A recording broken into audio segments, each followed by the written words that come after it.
नमस्कार शेतकरी बंधूंनो, water soluble खताचा खर्च कमी करायचा आहे. आपण जे पण हार्ड फर्टिलायझर आहे त्याचं पाणी करून देतो आहे त्या खताचा 100% उपयोग करायचा आहे. तर त्यासाठी त्या खतयुक्त पाण्याचा पीएच आणि ईसी किती महत्त्वाचा असतो. जर खतयुक्त पाण्याचा मग ते वॉटर सोल्युबल खत असो किंवा हार्ड फर्टिलायझरचं तुम्ही पाणी करून देत असाल, त्या खतयुक्त पाण्याचा पीएच आणि ईसी जर तुम्ही मेंटेन करून दिला तर सगळ्यात महत्त्वाचं आहे तुमच्या खताची उपलब्धता वाढणार आहे. खताची उपलब्धता वाढणार आहे म्हणजे जे 5 किलो 12x0चे रिझल्ट येतात तेच 2 किलो 12x0चे रिझल्ट जर तुम्ही त्या 2 किलो 12x0 देताना त्या खताचा पीएच आणि ईसी मेंटेन करून दिलं तर येतील. दुसरं, ज्याला पण खत देतात त्या झाडाची त्या पिकाची उत्पादन क्षमता वाढणार आहे.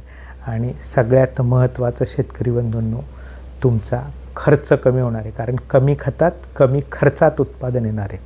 मग त्यासाठी आपण जे पण आपण खत देतो त्या खतयुक्त पाण्याचा आदर्श पीएच किती असला पाहिजे.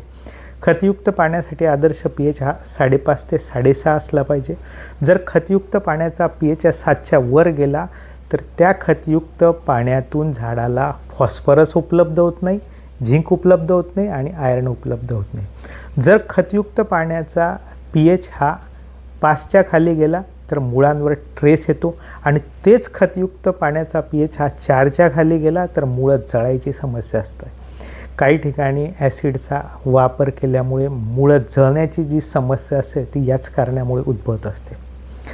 त्यासाठी आपण आदर्श पीएच 5.5 ते 6.5 असला पाहिजे. जर पाण्याचा पीएच खतयुक्त पाण्याचा पीएच हा जास्त असेल तर तो कमी करण्यासाठी आपण फॉस्फोरिक ॲसिड सल्फ्युरिक ॲसिड वापरू शकतो. खतयुक्त पाण्याचा ईसी किती असला पाहिजे. खतयुक्त पाण्याचा ईसी हा 2च्या आत असला पाहिजे, जेणेकरून त्या खतयुक्त पाण्यात क्षाराचं प्रमाण कमी होईल.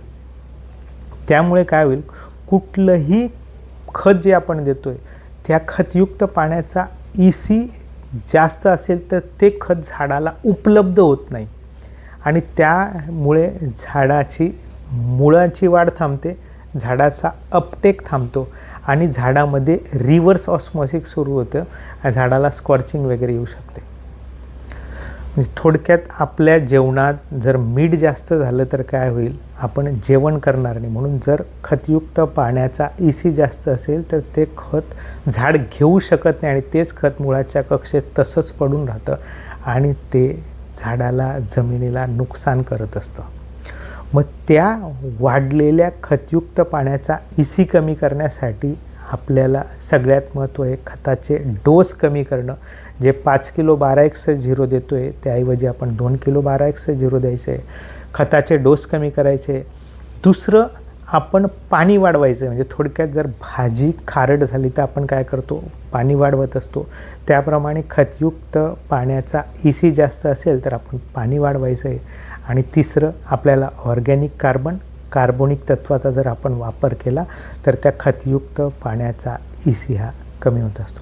म्हणून मित्रांनो, तुम्हाला तुमच्या शेतातील वॉटर सोल्युबल खताचा खर्च कमी करायचा आहे.